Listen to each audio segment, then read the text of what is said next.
नमस्कार साथियों। आज मैं एक बहुत महत्वपूर्ण विषय पर आपसे बात करने के लिए यहाँ आया हूँ। भारतीय जनता पार्टी जिस बिल को महिला आरक्षण बिल का नाम देकर संसद में लाई थी और जो संसद में पास नहीं हुआ, दरअसल वो महिला आरक्षण बिल था ही नहीं।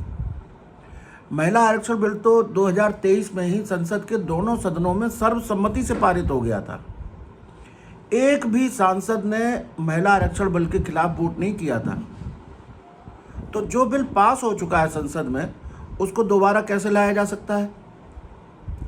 दरअसल भारतीय जनता पार्टी अपने कुत्सित राजनीतिक हितों को साधने के लिए इस डिलिमिटेशन बिल को, परसीमन बिल को महिला आरक्षण बिल का नाम देकर लाई थी।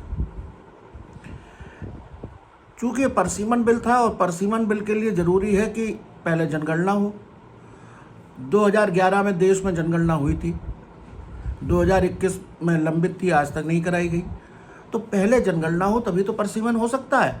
जनगणना हो, जनगणना के बाद उसके जातिवार आंकड़े आए और उन आंकड़ों के आधार पर आरक्षण हो, तब परसीमन हो।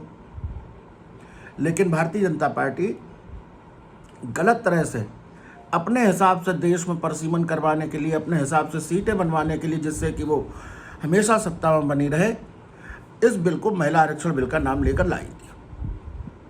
मैं तो बधाई दूंगा पूरे इंडिया ब्लॉक को, समाजवादी पार्टी को, हमारे नेता आदरणीय राष्ट्रीय अध्यक्ष जी को, जो भारतीय जनता पार्टी की चाल को समझ गए और इन लोगों ने इनके इस बिल को पास नहीं होने दिया।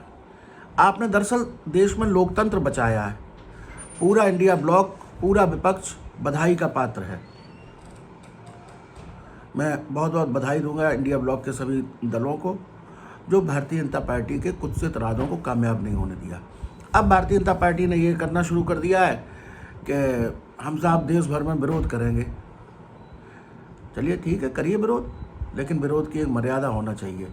आप दूसरे राजनीतिक दलों के झंडों को जलाएंगे और जलवाएंगे, क्या ये कानूनी रूप से ठीक है या नैतिक रूप से भी?